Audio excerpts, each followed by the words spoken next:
vocês já pararam pra pensar? Tá bom, Deus fez... parecer o universo. De onde que veio Deus? Aí entra na área da filosofia. Aí que não dá, né?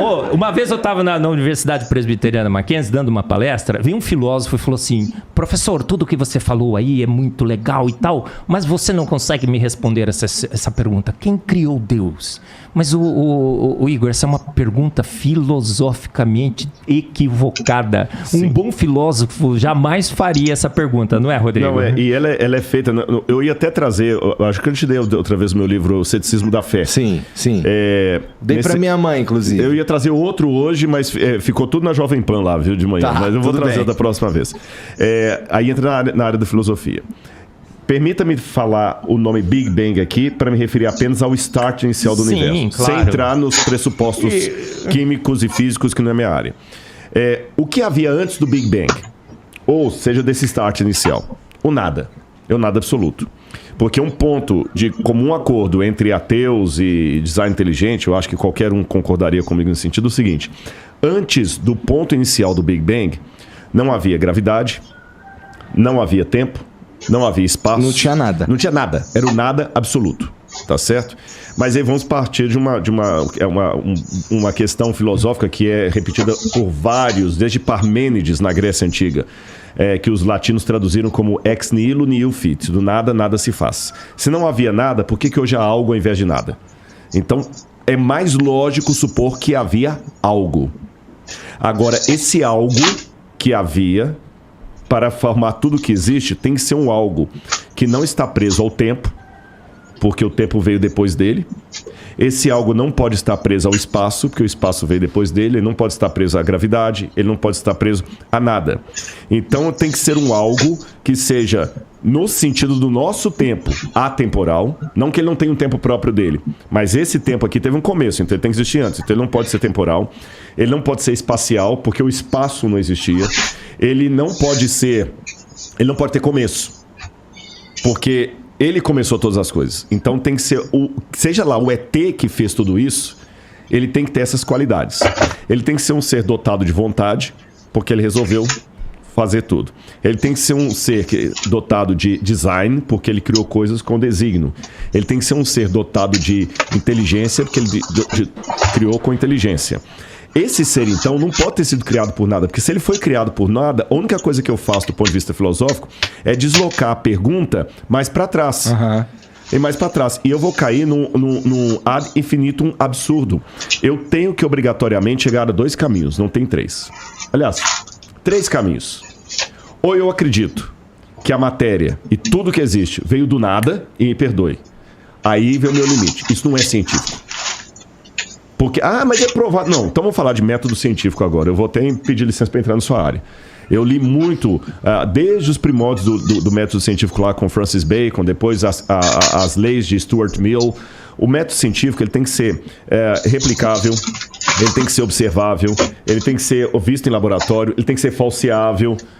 Por exemplo, até desse exemplo hoje de manhã. Como é que eu posso provar para você que gasolina de carro não funciona para avião? É simples, é falseável. Você pega a gasolina do carro e coloca lá. Agora, não é falseável dizer para você que Santos Dumont estava sem cueca quando ele se suicidou. Não tem como voltar lá e verificar isso, tá certo? Então, dizer que que tudo pode surgir do nada, sem um agente que provoque isso não é nem falseável, nem científico, nem laboratorial, nem filosófico. Mas nem os caras que pensam no Big Bang como o início de tudo, eu já os vi falando que eles não fazem ideia do que causou o Big Bang. Exatamente, mas só quando eles falam assim, existe uma diferença. Quando a frase, olha as 2 frases. Não faço ideia do que causou o Big Bang. Um agnóstico pode falar isso. Beleza. Você está sendo honesto. Não faço ideia. Mas só dele falar não faço ideia do que causou, ele já está admitindo que houve que um causador. Algo causou. E pelo menos ele está admitindo que algo causou. Ele não faz ideia de quem que é. Se é um ET, se é o ET de Varginha, se é o Bilu, se é o Deus da Bíblia. Mas ele admite que algo causou. O problema é o outro, puro, que fala o seguinte: nada causou. O Big Bang aconteceu do nada. Então ele não está sendo, com todo respeito, ele não está sendo científico, porque ele não tem como me provar que coisas surgem de não coisas. Estou falando filosoficamente falando. Por que eu não tenho medo de aparecer um tigre aqui agora e sair devorando todo mundo? Porque não tem como surgir um tigre do nada. Exatamente. Se um tigre não pode surgir do nada, por que toda essa estrutura que a gente viu pode surgir do nada? Então eu sou obrigado a trabalhar com uma causa primeira. E essa causa primeira, para ser, do ponto de vista filosófico, uma causa que justifica o surgimento de tudo, aí eu estou usando aqui Aristóteles, isso é Aristóteles, essa causa tem que ter essas características, ela não pode ser presa ao tempo, ao espaço e tudo mais. Ah, mas se alguém causou a causa, eu só estou deslocando a questão para trás. Aí que eu falei que tem as 3 possibilidades. Ou eu vou cair no absurdo de falar que o universo surgiu sem causa, o que não faz sentido. Ou eu vou falar que sempre teve uma causa causando outra causa, eu vou cair no infinito absurdo, que também não faz sentido, porque tem evidências que o universo começou. Ou eu caio num terceiro, que para mim é o mais lógico. Houve uma causa primeira que formou tudo isso, e quando eu vejo as características dessa causa primeira com o Deus que a Bíblia apresenta, eu vejo que dá match. Você entendeu? Esse é o ponto, da METS. Agora, é lógico, isso aqui, eu não estou com isso provando que a Bíblia está certa, tem que ver os limites. O que é que eu estou provando, o que eu não estou provando. Uma vez está supondo. Supondo. Uma vez alguém me mostrou um vídeo que alguém tinha feito na internet, me criticando. Né? E a pessoa falava assim, Rodrigo, você vai aprender comigo. Se eu não me engano, até acho que é aquele rapaz que é satanista, eu esqueci o nome dele. Acho que foi ele. Porque eu não dou muita bola pra isso, eu nem abro. Porque se eu for abrir, eu não vou dar dinheiro pra minha terapeuta com isso. Eu vou discutir outras coisas, entendeu? Não. Aí, mas alguém me mandou um vídeo. Ele botou lá assim, Rodrigo, você aprende. Porque ele pegou um recorte de uma fala minha, onde eu falei que inferno é a ausência absoluta de Deus. Aham. Aí ele falou assim, olha a estupidez do que o Rodrigo falou. Ele não usou a palavra estupidez, mas eu estou parafraseando aqui. Tá. Olha a estupidez do que o Rodrigo falou. Se Deus é onipresente, assente comigo e aprenda. Ainda falou assim, se Deus é onipresente, como você escrito na Bíblia, então Deus está em toda parte. Se ele está em toda parte, não tem como ter uma ausência absoluta de Deus, uma parte onde Deus não estaria. Pá, checkmate, só falta o óculos, né? Só que esquece uma Como coisa. Como é que é a musiquinha? Né? Eu, como músico, sou um bom arqueólogo. Mas aí o que acontece? Só que ele esquece de uma coisa. Ele está pensando Deus. Esse é o problema. Alguns confundem Deus com o ídolo. O Deus da Bíblia que eu estou falando, que é o causador de tudo mais, não é o Odin do Thor, nem o Zeus dos gregos. É um outro Deus. O Zeus do grego faz sentido o que ele disse. Aliás, nem faz sentido porque isso também é limitado. A pessoa pensa que tudo no universo se delimita a altura, profundidade e largura. As 3 dimensões. Que é o que a gente consegue compreender. Exatamente. Dizem que tem uma quarta, que é o tempo, que nós temos uma percepção dele, mas não conseguimos segurar. Um controle. Mas existem físicos que falam que tem 11 outras dimensões, que nós nunca vamos compreender. Se existem 11 outras dimensões, ficar colocando Deus dentro da caixinha de um ser com altura, profundidade, largura, para falar o seguinte, não pode existir um espaço que Deus não esteja porque ele é onipresente, é não entender o que é Deus. É pensar que Deus é uma coisa, um ser de barba branca. Você está entendendo que o pessoal colocou lá? Não, esse Deus até... Europeu. Europeu, branco, como é que fala? Branco chauvinista, patriarcal, né? Não, essa é a imagem antropomórfica de Deus. E mesmo a Bíblia, eu vou apresentar para vocês uma coisa que talvez surpreendê-los aqui. A Bíblia traz um paradoxo de Deus. Qual que é o paradoxo? E lembrando que, Igor... Paradoxo, em filosofia, na sua área eu sei que é um pouquinho diferente. Em filosofia, paradoxo não é necessariamente contradição. Pode parecer que é a mesma coisa, mas não é. A contradição é uma coisa ilógica. É eu falar que eu estou aqui e não estou. Isso é contradição. O paradoxo são quando 2 situações opostas convivem no mesmo ambiente. A física quântica está cheia de paradoxos. A física quântica está cheia de paradoxos. O mesmo elemento aparece aqui, aparece lá. Onde é que ele está, afinal de contas? Então, Deus não é contraditório, mas ele é paradoxal. E no paradoxo de Deus, tem um vazio humano com forma de Deus muito interessante. Quando eu falo vazio com forma de Deus, Karl Rahner falava disso, existe uma busca do sagrado. Eu até brinco com alguns amigos ateus que eu tenho muitos amigos ateus, que eu falo o seguinte, olha, a oração que um ateu pode fazer sinceramente é, Senhor, que tu existas. Porque, cara, vamos abrir o jogo aqui, eu não quero pregar pra ninguém não, mas se Deus existir, Igor, é a melhor coisa desse mundo, cara. Eu também acho. Você tá entendendo? Se ele existir como eu tô pensando que é pela Bíblia. Porque imagina um dia que não vai ter mais... Eu não vou mais ter que conjugar criança e leucemia na mesma frase. Você entendeu? Você sabe que as suas filhas vão viver para sempre. Agora, se esse Deus não existe, vamos botar as cartas na mesa? Por mais que a pessoa tenha, eu estou muito bem resolvido com a minha descrença, eu não tenho medo se Deus não existir. Tá bom, recebe uma notícia de câncer da sua filha, eu quero ver onde é que está essa sua autoconfiança. Vai por água abaixo. Você tá entendendo? Recebe o laudo que a sua filhinha única está com leucemia. Eu quero ver essa sua confiança. Vamos abrir o jogo. Se Deus não existe, aí eu concordo com Fernando Pessoa. O que é o ser humano? Senão besta fera, cadáver adiado que procria.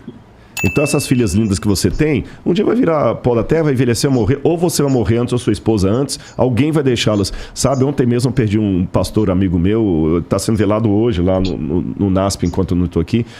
Isso é triste, e tem algo em nós que não quer isso. Se tudo fosse natural, se tudo faz parte da evolução, era para nós já estarmos acostumados com a morte, com o sofrimento, porque não tem Deus, não tem projeto, não tem nada, tudo é bobagem que ele está falando aqui.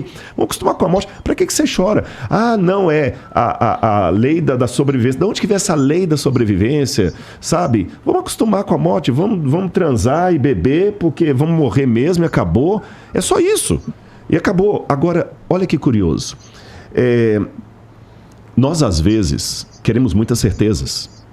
E nós nos portamos como pássaros numa gaiola.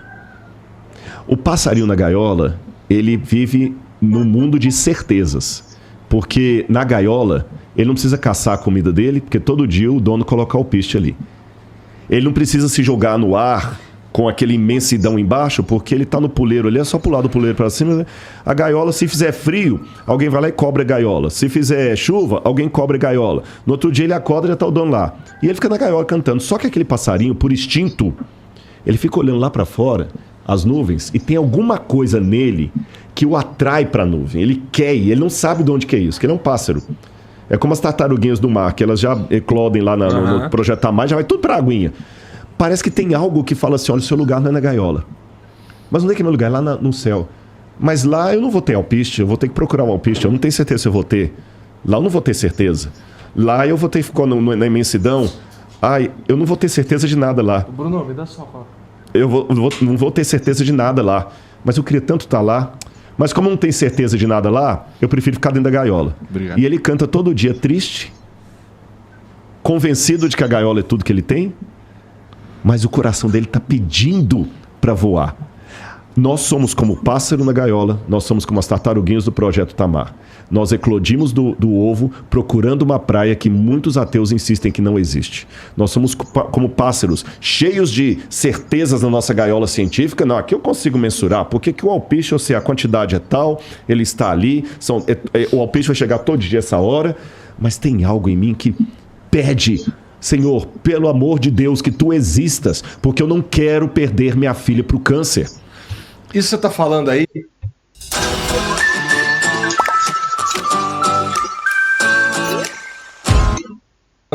tem a ver forte. Com o que eu ia te perguntar a seguir, mas ouvindo o que você falou, eu já suponho qual seria a resposta, mas eu vou lá assim mesmo. Vamos lá. Deus criou tudo isso aqui. Ele fez tudo isso aqui. Um troço gigantesco. É o universo que a gente tá falando. É um bagulho muito grande. Uhum. Por que ele se importa com o que a gente tá fazendo aqui? Por que ele se importa, ou precisar não é a palavra, mas por que ele tá prestando atenção se existem...